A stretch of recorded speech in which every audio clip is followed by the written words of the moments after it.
Estou aqui para falar da biologia. Biologia, ciência que estuda a vida, a célula, os seres vivos e as relações dos seres vivos entre si e com o meio ambiente.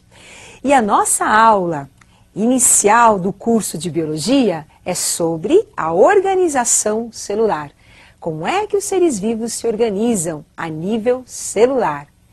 E eu gostaria que vocês lembrassem de um detalhe importante. Nós temos seres vivos que são formados apenas por uma única célula, grupo dos unicelulares.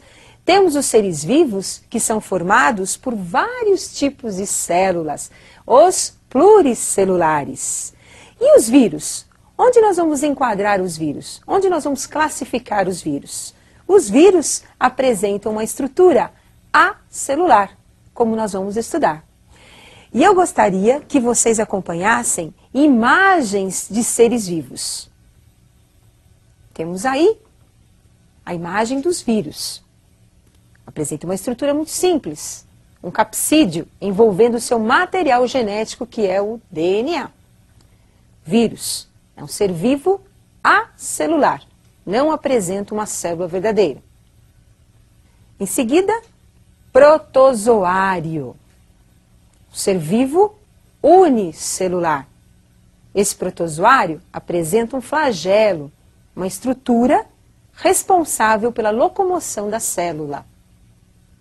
Mamíferos, representando o grupo dos pluricelulares, seres vivos que são formados por vários tipos de células. As plantas, representando o grupo dos pluricelulares, ser vivo formado por vários tipos de células. Como acabamos de observar, você tem um protozoário, que tem apenas uma célula, organizando o animal. E você tem plantas e animais que são formados por vários tipos de células, né? Agora, a organização da célula é que é muito importante. E eu gostaria que você pensasse. Qual a diferença entre uma célula bacteriana e uma célula animal? A bactéria é um ser procarionte. É um ser primitivo, apresenta uma célula procariótica, uma célula que ainda não está totalmente organizada. Célula animal, é uma célula eucariótica, do grupo dos eucariontes. É uma célula verdadeira, mais organizada. Acompanhe a estrutura de uma célula bacteriana. Temos aí um envoltório protegendo a célula bacteriana, a parede celular. Membrana plasmática, um envoltório mais interno. Além de proteção, permite as trocas entre a bactéria e o meio ambiente.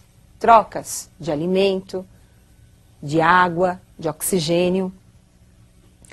Região interna da célula bacteriana, nós temos o hialoplasma, porção do citoplasma, onde nós vamos encontrar várias estruturas.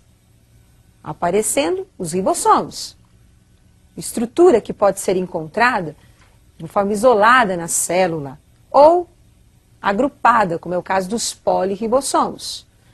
Os ribossomos são responsáveis pela síntese proteica, produz as proteínas bacterianas. Nucleóide, material genético da bactéria. O nucleóide é a fita de DNA. Essa fita, responsável pela hereditariedade, ela está no hialoplasma, na região também chamada citoplasma da bactéria. O nucleóide não apresenta envoltório nuclear. Guardem bem isso. Não apresenta envoltório nuclear. Então, a célula bacteriana, uma célula procariótica, apresenta a característica principal, a ausência de envoltório nuclear. O seu material genético é encontrado na região do citoplasma, líquida do citoplasma, que nós chamamos também de hialoplasma. Hialoplasma é uma região amorfa, gelatinosa do citoplasma. É lá que fica o material genético da célula bacteriana. E além do material genético no citoplasma, nós também vamos encontrar os ribossomos, a única organela da bactéria, os ribossomos. Observe agora a estrutura de uma célula animal. Célula animal, uma célula eucariótica, dos eucariontes. Então temos aí agora o envoltório nuclear, a carioteca. Envoltório importante que protege o material genético, onde nós encontraremos os genes responsáveis pela nossa herança genética. Mitocôndrias, uma organela importante aparecendo na região citoplasmática da célula animal, responsável pela respiração celular. Mitocôndria é o pulmão da célula, produz energia. Retículo endoplasmático, uma rede de canais. Nós temos dois tipos de retículo endoplasmático, o liso e o rugoso. O que diferencia a estrutura do retículo endoplasmático liso do rugoso é a presença dos ribossomos, que são grânulos aderidos à membrana do retículo, responsável pela produção de proteínas da célula. Temos agora complexo de Golgi, responsável pelo armazenamento e secreção da célula. Substâncias que são produzidas são guardadas no complexo de Golgi e serão posteriormente secretadas. Centríolo, organela importante responsável pela formação do fuso celular durante a mitose, a divisão da célula. Lisossomo, organela responsável pela digestão intracelular. Partículas que penetram na célula e que deverão ser digeridas pelo lisossomo. Então percebam, eucarionte apresenta o envoltório nuclear, a carioteca, e também muitas organelas que são responsáveis por várias funções dentro da célula. Enquanto que no procarionte, na bactéria, nós só encontramos os ribossomos, como a organela responsável pela síntese das proteínas bacterianas. E os vírus? São seres acelulares, de uma estrutura muito simples. Vamos estudar agora os vírus. Estrutura viral. Capsídeo, envolvendo o material genético dos vírus. Material genético que pode ser DNA ou RNA.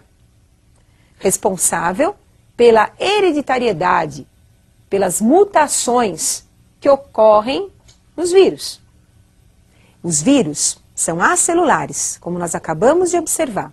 Tem uma estrutura simples, material genético, DNA ou RNA.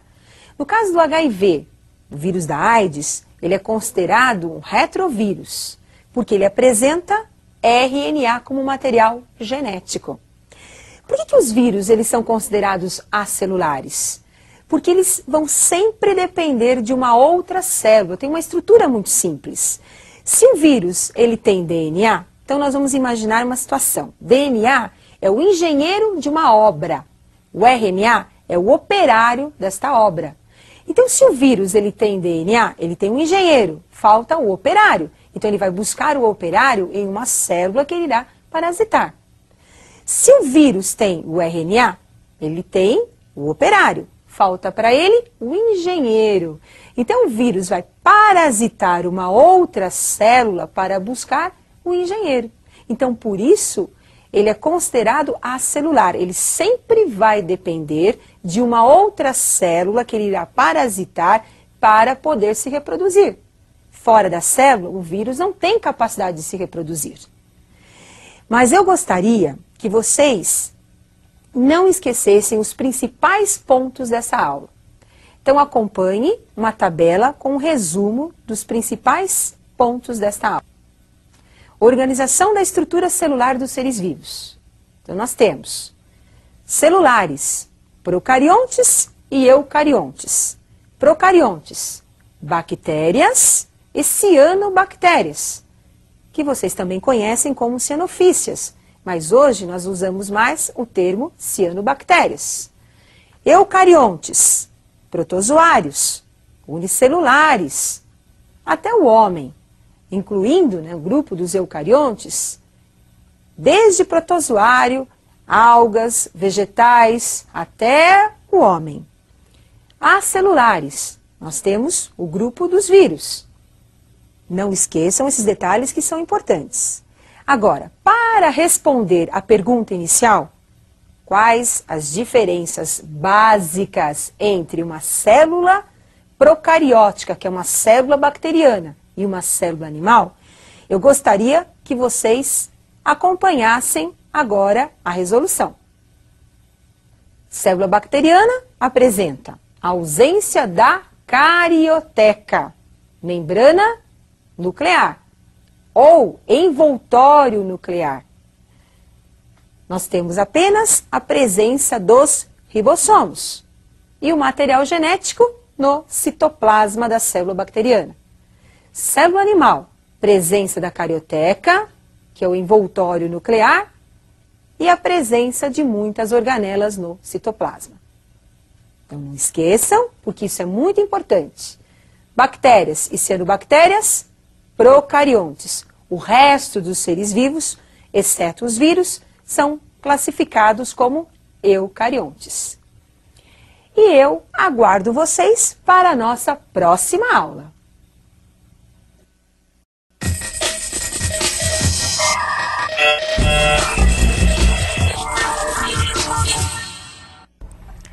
Estou aqui para mais uma aula de biologia e o tema da nossa aula são os animais. E eu preparei uma questão para vocês para desenvolver durante essa aula. Em uma praia existem fixados às rochas anêmonas e mexilhões. Há também águas-vivas e camarões nadando. A que filos pertencem esses animais? Vocês sabem que diante da diversidade dos animais que nós encontramos na natureza, apesar dessa diversidade, nós temos também algumas semelhanças entre esses animais. Semelhanças essas que permitem os biólogos classificarem esses animais, de acordo com algumas evidências ecológicas ou também anatômicas e também evidências no processo evolutivo. É a mesma coisa de você imaginar uma cena. Você vai a um supermercado e nesse supermercado você encontra nas prateleiras produtos misturados. Fica difícil de você encontrar aquele produto que você quer comprar. Então, o que os funcionários realizam?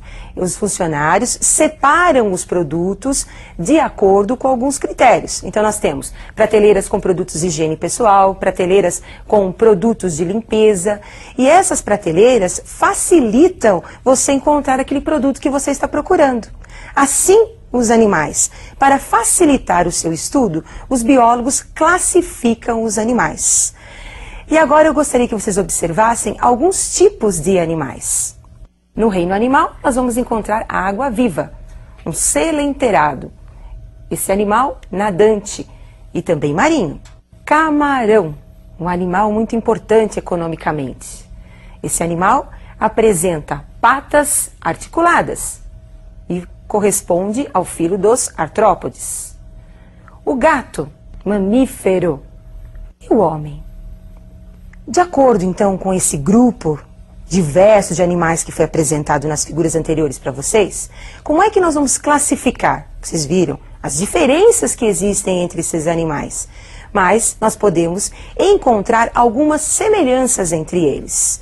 Com isso, agora, eu gostaria que vocês acompanhassem um dos animais que nós escolhemos para classificar. Observe agora a tabela. Todos esses animais estão dentro do reino Animalia, reino de todos os animais. No caso do gato, ele pertence ao filo, que é o filo do Chordata. Além do gato, nós temos também o homem. Dentro do filo Chordata, nós vamos encontrar o subfilo, que que é o subfilo Vertebrata, dos animais que apresentam vértebras. E dentro do subfilo dos vertebrados, nós vamos encontrar a classe Mammalia, dos mamíferos. E o gato pertence a uma ordem carnívora. E dentro da ordem, ele pertence à família Felidae. E também dentro da família, o gênero Felis e a espécie Felis catus. Observe que o nome da espécie do gato é representado pelo primeiro nome do gênero, letra maiúscula, e o segundo nome é a letra minúscula, catus. A espécie, o nome da espécie é sempre binominal, formado pelo gênero e a espécie do animal. Então, como nós acabamos de observar, nós temos o reino Animalia e dentro do reino Animalia vários filos. E você precisa conhecer os principais representantes desses filos. Dentro do reino Animalia, nós temos os que são conhecidos como invertebrados, que são os animais que não apresentam vértebras, e temos os animais vertebrados, que apresentam vértebras. E agora nós vamos conhecer alguns representantes do filo dos invertebrados. Nós temos aí poríferos. Esse animal tem o corpo em forma de vaso, é um animal marinho. Existem algumas famílias aqui no Brasil que são de água doce, mas a maioria dos animais do grupo dos poríferos são marinhos.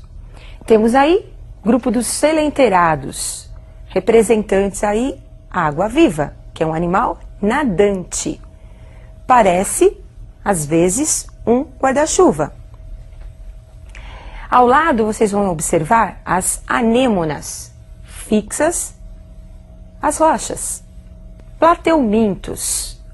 Nós temos um verme importante que está representado aí para vocês, que é a solitária, parasita humano, que pode ser transmitido através da carne de porco ou através da carne de boi. Temos aí, próximo filo, asqueumintos. Também pode ser chamados de nematóides. Esse representante do filo dos asqueumintos é o Ascaris lumbricoides, que vocês conhecem como lombriga, causador de uma doença conhecida como ascaridíase. Próximo filo, Anelídeos. Observem a presença desse anel, é o clitelo. Esse anel participa do processo de fecundação das minhocas. Então, a minhoca, representada aí como um animal do grupo dos anelídeos, apresenta o seu corpo segmentado. Nesse grupo, nós vamos encontrar os dois sexos no mesmo animal. Então, esse animal é conhecido como hermafrodita, ou também um animal monóico. Nós vamos encontrar o sexo feminino e o masculino juntos no mesmo animal. Filo dos moluscos. Principal característica desses animais é o corpo mole. E este animal que vocês estão observando, que apresentam duas conchas, é um animal bivalva, uma ostra. Protegendo a parte interna do animal, essa ostra é secretada. E ao lado vocês estão observando um polvo. O polvo é um animal cefalópode, porque apresenta a cabeça bastante desenvolvida. Esse animal não apresenta concha, como vocês estão observando. Ele não apresenta nem interna e nem externa sua concha. Filo dos artrópodos. Representando aí o filo dos artrópodos, você tem o camarão, que de uma importância muito grande, a parte econômica. E também vocês estão observando o siri. Característica principal desse grupo são as patas articuladas. Esses animais também apresentam um exoesqueleto bem desenvolvido. Nós temos agora o filo Equinodermos, representante a bolacha da praia. Muitos alunos encontram esse animal, bolacha da praia, e confundem com a estrela do mar, mas essa é a bolacha da praia. Outro representante, o ouriço. Esse representante dá para nós observarmos a principal característica dos equinodermos, que é a presença de espinhos cobrindo o corpo do animal. Equino é espinho na pele do animal. Então nós acabamos de estudar os principais representantes dos grupos dos invertebrados. Observem que nós colocamos as principais características, tem que se aprofundar aí para conhecer um pouquinho mais sobre esses animais. Mas é só para você aí de casa ter uma noção de quais são os representantes do grupo dos invertebrados. Mas agora nós vamos conhecer também os representantes dos grupos dos vertebrados, que são aqueles animais que apresentam vértebras. Esses animais estão num grupo maior, que é o grupo dos cordados, que são os animais que apresentam fendas branquiais, apresentam notocorda e apresentam também tubo nervoso dorsal, como é o nosso caso. Observe então os representantes desse grupo. Os cordados têm os protocordados, que são os primitivos. São os animais mais simples, os cordados mais simples. O representante aí é o anfioxo, muito utilizado na embriologia. Os vertebrados nós temos então o ciclostomado. Observe a boca circular desse animal. É um animal marinho que parasita os peixes. Nós temos dentro do grupo dos peixes os que são classificados como cartilaginosos, como o tubarão, a raia e o cação. E nós temos os peixes ósseos, como a sardinha, o lambari. Anfíbios. Esse animal é um animal de transição, onde nós vamos ter a vida aquática servindo apenas para o seu processo de reprodução. E a partir da fecundação na água, nós vamos ter o desenvolvimento larval, que é o girino, e com isso o animal começa a se desenvolver no ambiente terrestre, mas ainda depende da água para o processo de reprodução. Então é um animal que tem uma vida ambígua. Répteis. Então nós temos um representante aí dos répteis, tartaruga. Não podemos esquecer que esse grupo são os primeiros conquistadores do ambiente terrestre. Eles apresentam algumas características como a pele seca, justamente para suportar a temperatura ambiental. As aves, então representando aí as aves, nós temos os animais que apresentam a característica da presença de penas. Esses animais também apresentam uma característica de homeotermia, são animais de sangue quente. Homeotérmicos são os animais cuja temperatura corpórea é constante. Temos os mamíferos, representando os mamíferos, os golfinhos, representando os animais aquáticos. Além dos mamíferos aquáticos, nós temos também os mamíferos terrestres, os mamíferos voadores. A principal característica dos mamíferos é a presença das glândulas mamárias. Esses animais, a fêmea, alimenta os seus filhotes. E também nós vamos encontrar nesse grupo o desenvolvimento da placenta. Então a fêmea abriga os seus filhotes que passam a ser alimentados através da placenta, uma bolsa, mas que nós não encontramos em todos os seus representantes. Por exemplo, o canguru é um animal marsupial. Ele apresenta o marsúpio, que é uma bolsa que envolve o filhote. Assim como o ornitorrinco, que também é um representante do grupo dos mamíferos, não apresenta placenta. É um animal monotremado. Muito bem, então nós acabamos de observar os animais vertebrados e os animais invertebrados. E vocês perceberam a classe ao qual nós pertencemos, que é a classe dos mamíferos, uma classe muito importante.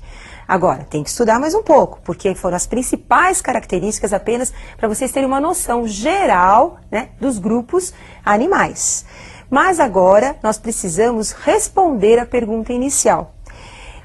E agora observe a resolução da pergunta inicial. Em uma praia existem fixados às rochas anêmonas e mexilhões. Há também águas-vivas e camarões nadando. A que filos pertencem esses animais?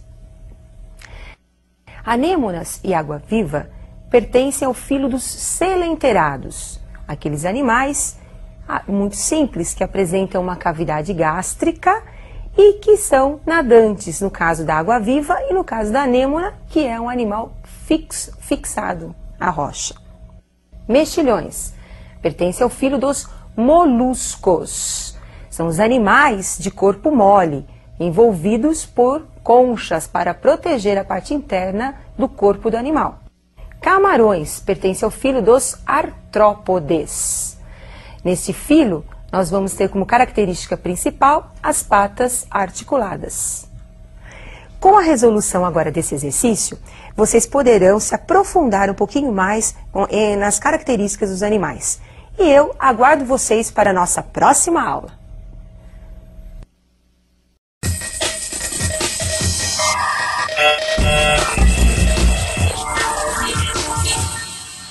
Olá pessoal, hoje a nossa aula é sobre sistema digestório. Nós vamos falar sobre as transformações dos alimentos através da digestão até o momento em que ele vai ser absorvido, pelo intestino. Observem a pergunta inicial da nossa aula. Ao comermos um sanduíche de pão, manteiga e bife, onde será iniciada a sua digestão? Onde ocorre o início da digestão? Do pão, do bife e da manteiga. Para respondermos isso, nós temos que lembrar que a digestão é um processo de transformação química e física do alimento.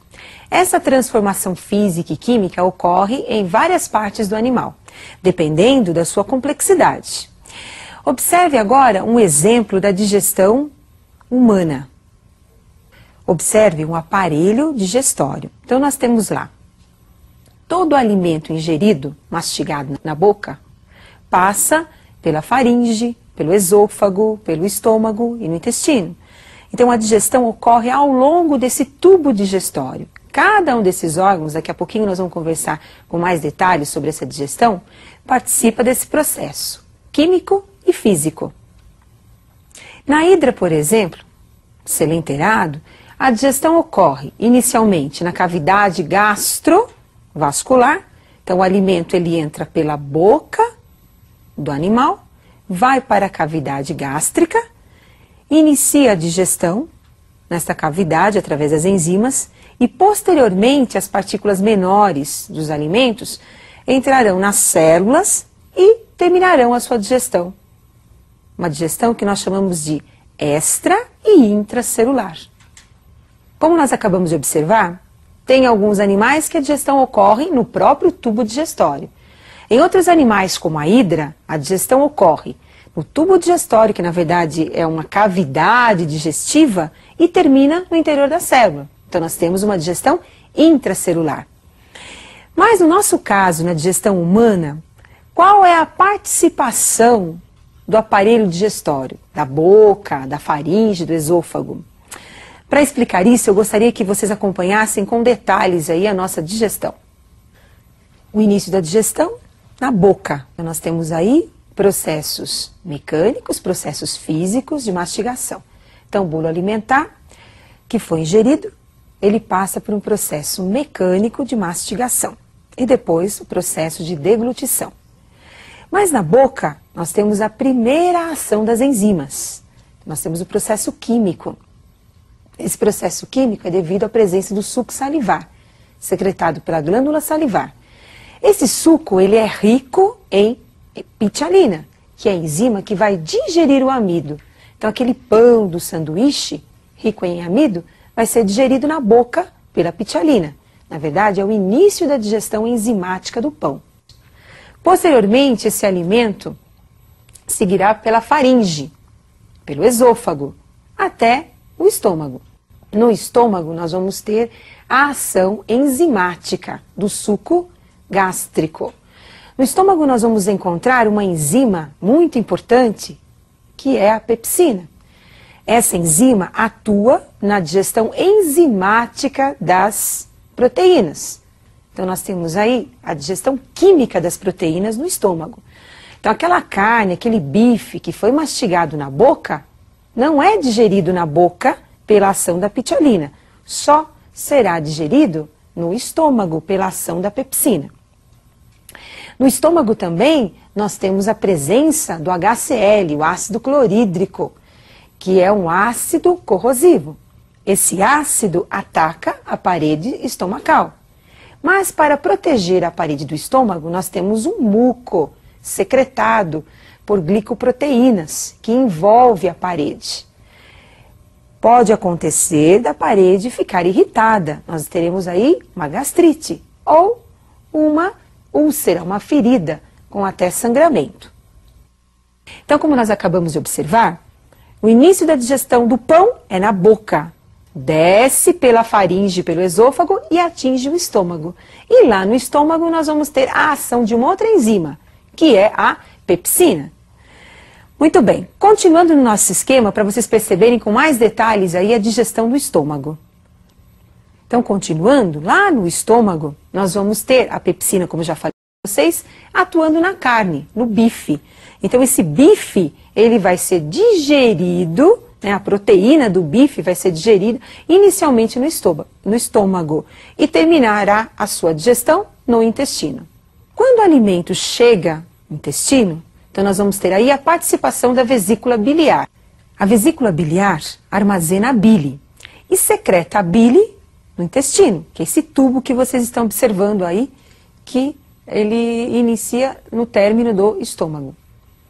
Então nós temos aí, além da bile que participa do processo de emulsão da gordura, gordura que estava naquele bolo alimentar.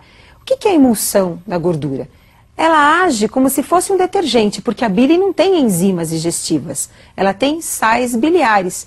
E esses sais preparam a gordura para ser digerida.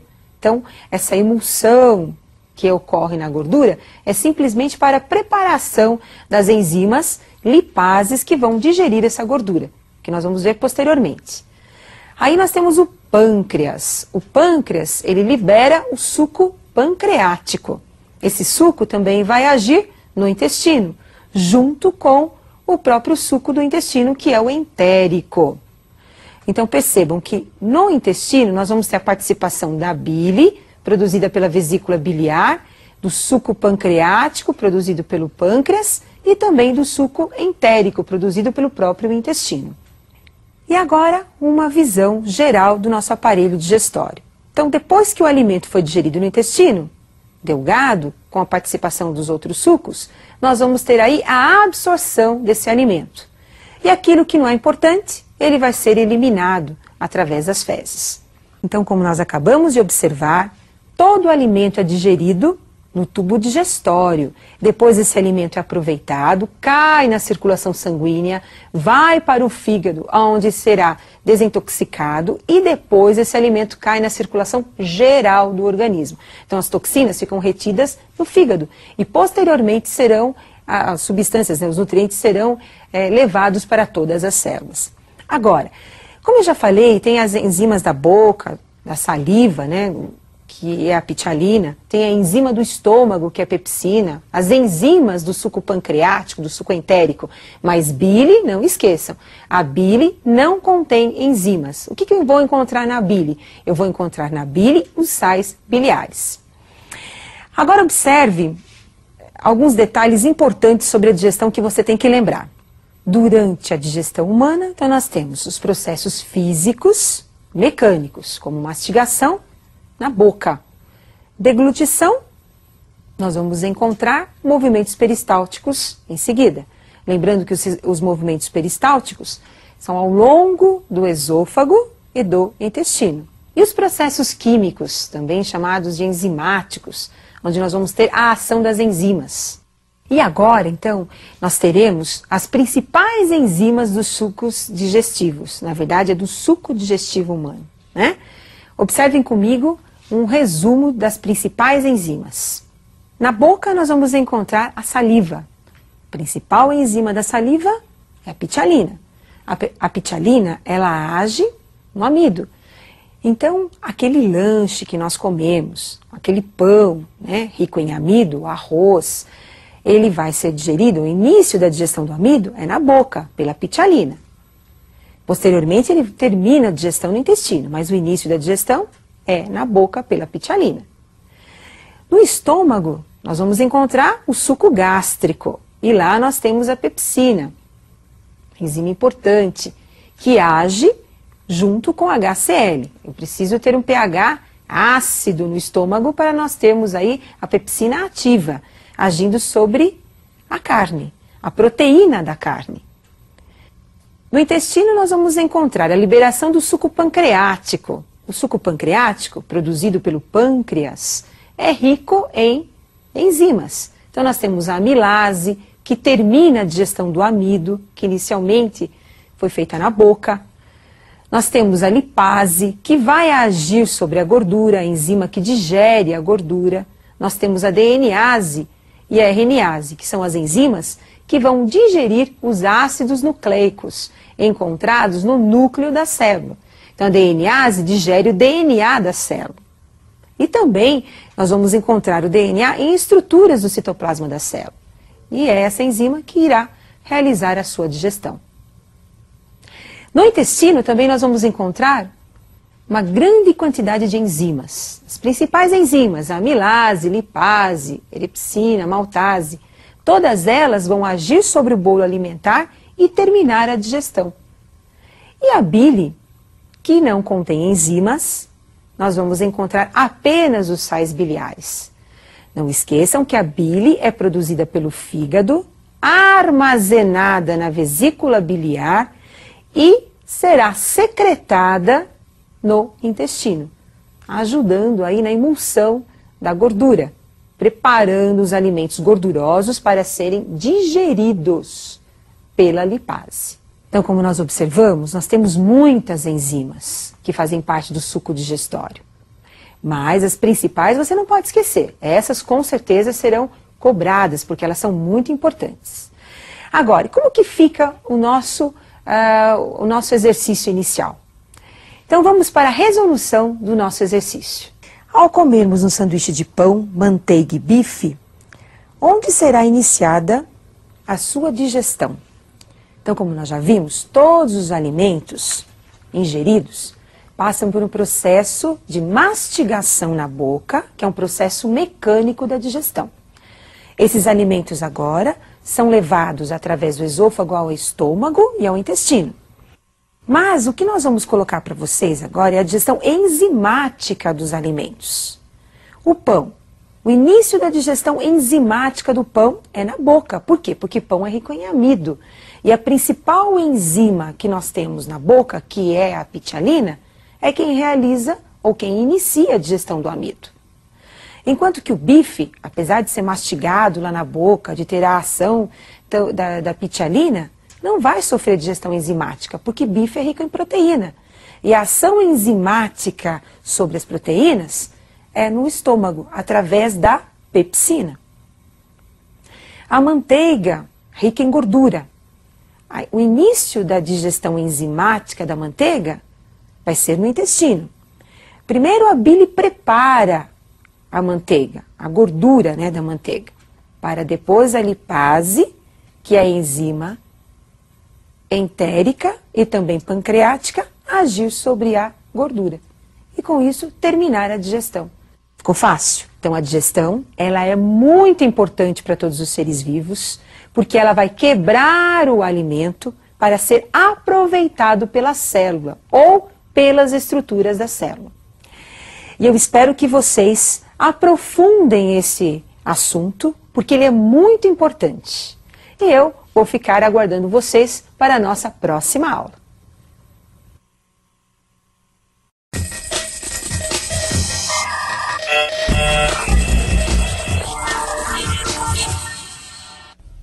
Olá pessoal, estou aqui para mais uma aula de Biologia e o assunto de hoje é sobre a cadeia alimentar. Nós vamos conversar sobre as relações tróficas dos seres vivos. E eu gostaria de colocar uma pergunta iniciando a nossa aula. Qual o papel de cada ser vivo no meio ambiente?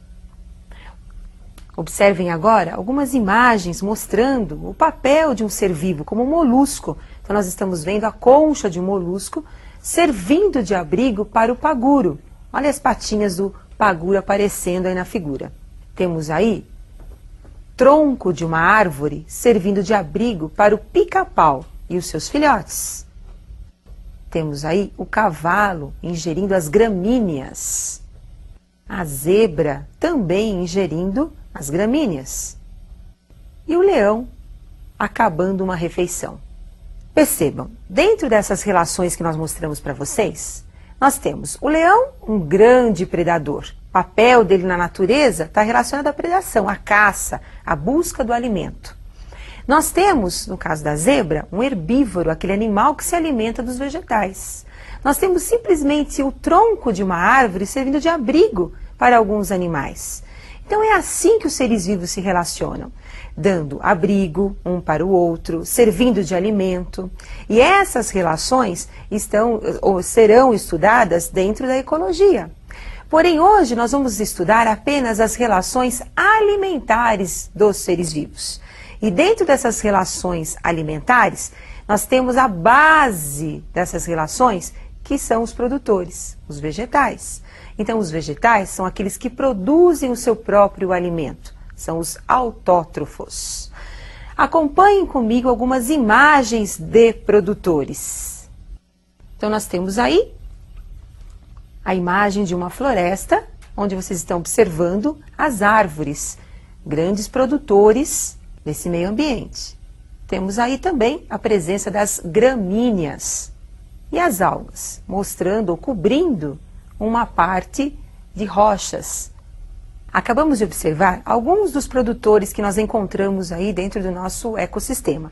Agora nós vamos conversar sobre os outros participantes de uma cadeia alimentar. Então observem agora como é que nós formamos uma cadeia alimentar. Então nós temos o sol é a fonte energética para os produtores, são as plantas. Elas realizam a fotossíntese, produzindo o seu próprio alimento, liberando oxigênio, e para ocorrer a fotossíntese é necessária a presença do gás carbônico. Essa planta, esse produtor, vai servir de comida para um outro animal. O nosso exemplo aí é o veado, como vocês estão observando. Esse animal, considerado consumidor primário, consumidor porque ele vai ingerir o produtor. Então, por isso também é considerado primário. E também temos aí a presença do leão. O leão vai ingerir o veado, consumidor secundário, por estar ingerindo o veado.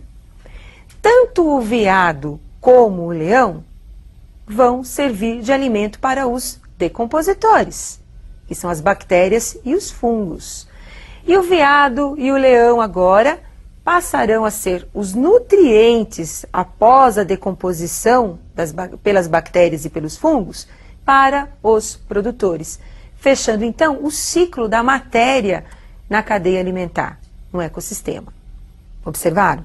Então nós temos o produtor, quem ingere o produtor é o consumidor primário, e quem ingere o consumidor primário é o consumidor secundário, e todos os outros seres vivos, tanto os produtores como os consumidores, servem de alimento aos decompositores. E são os decompositores que realizam a reciclagem da matéria orgânica. Então, eles decompõem os cadáveres desses animais ou partes desses animais e dos vegetais e transformam todas essas substâncias em nutrientes que serão aproveitados novamente aí pelos vegetais. Agora, eu gostaria que vocês observassem que nós temos vários tipos de cadeias alimentares. E são essas cadeias alimentares que nós vamos mostrar agora para vocês. Então, observem a cadeia de parasitas. Temos então aí a cadeia de parasitas. Produtor, correspondendo ao primeiro nível trófico. Consumidor primário, segundo nível trófico. E o consumidor secundário, terceiro nível trófico. No exemplo da cadeia de parasitas, então nós temos aí uma árvore representando o produtor.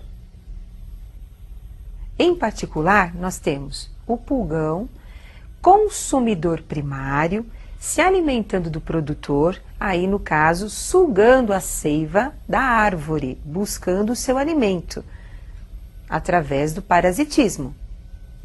E o protozoário, consumidor secundário dessa cadeia, que vive no intestino do pulgão e se alimenta dos seus nutrientes. Então, o protozoário, parasita do pulgão, consumidor secundário. Pulgão, consumidor primário e a árvore, o produtor. Observaram? Então, tanto o protozoário como o pulgão são considerados parasitas. estão retirando os nutrientes de um outro ser vivo. Mas nem sempre o consumidor é parasita. O consumidor também pode ser um predador, como a cadeia que nós vamos mostrar agora. Cadeia de predadores. Então nós temos aí o produtor, consumidor primário e o consumidor secundário. Vamos para o nosso exemplo.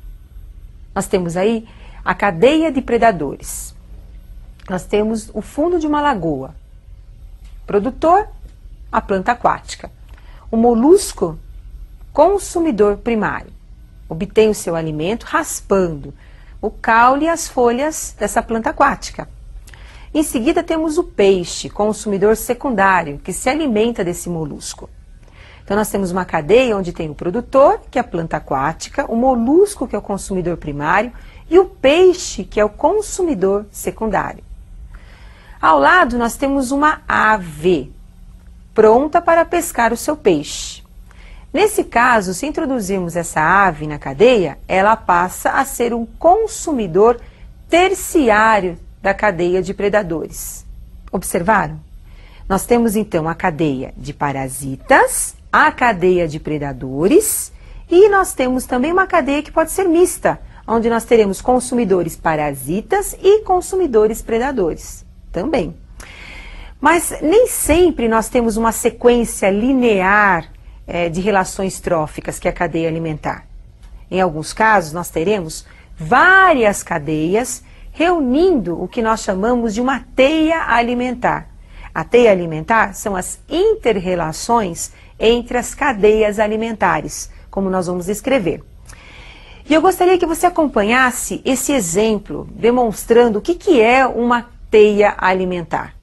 Milho é o produtor, o vegetal, que está produzindo o seu alimento para o homem, que é um consumidor primário, e também para a galinha, consumidor primário aí. Mas o homem também ingere a galinha, então ele passa a ser um consumidor secundário ao ingerir a galinha. Tanto a galinha como o homem podem servir de comida para o verme. O verme, quando se alimenta da galinha, quando ele é encontrado no intestino da galinha, ele é um consumidor secundário nessa cadeia. Quando o verme é encontrado no intestino do homem, ele pode ser um consumidor secundário ou terciário, na sequência. Por quê? Porque o homem é primário, então o verme é secundário. Quando o homem é secundário, o verme também é terciário. Agora observem, tanto o homem como a galinha, como o verme e assim o milho, são todos decompostos, passam pelo processo de decomposição pelas bactérias e fungos e são transformados em nutrientes. E esses nutrientes ficam no solo, onde serão reaproveitados pelo produtor, fechando aí o ciclo da matéria da cadeia alimentar. Então a matéria ela é transferida de um nível trófico para o outro. O que é o nível trófico? Produtor corresponde ao primeiro nível trófico da cadeia, consumidor primário ao segundo nível trófico, consumidor secundário ao terceiro nível trófico e assim sucessivamente. E agora eu gostaria que vocês lembrassem daquela pergunta inicial. Observem a pergunta. Qual o papel de cada ser vivo no meio ambiente? Então nós temos os produtores, são representados sempre pelo grupo dos vegetais. Os vegetais terrestres, desde um fruto, que é um produto do vegetal, assim também como as algas. As algas marinhas são os produtores do meio aquático. E as algas dulcícolas também, as algas de água doce. Bom, nós temos também os consumidores primários, que são considerados os herbívoros, são os animais herbívoros. São aqueles que se alimentam dos vegetais. Consumidores secundários são os carnívoros. São os animais que se alimentam dos consumidores primários. Consumidores terciários são os carnívoros também. São os animais que se alimentam dos secundários. Pelo final, nós teremos na cadeia os decompositores, que são representados pelas bactérias e pelos fungos. Como acabamos de observar, nós temos numa cadeia alimentar o produtor, o consumidor e o decompositor. Em muitos casos, nós temos o homem como sendo um herbívoro, se alimentando dos vegetais. Mas podemos ter também o homem como carnívoro, se alimentando de um outro animal, aquele bife delicioso. Mas, como o homem ele ocupa 2 níveis tróficos, se alimentando do produtor, assim como também do consumidor, no caso de um outro animal, então ele vai receber uma outra denominação. Ele é classificado, ou ele é chamado de onívoro, se alimenta de tudo. Se alimenta tanto do produtor como também de outro consumidor. Agora, nós temos também, não só o homem, mas outros animais que também têm essa mesma posição dentro da cadeia alimentar. Assim como as minhocas são classificadas também como detritívoras, que são aqueles animais que se alimentam dos detritos de uma cadeia alimentar. Vão buscar esse detrito aonde? No solo, nos restos dos animais e dos vegetais em decomposição. E assim nós finalizamos essa nossa aula falando sobre o papel de cada ser vivo em uma cadeia alimentar. E eu aguardo você para a nossa próxima aula de biologia. Até lá!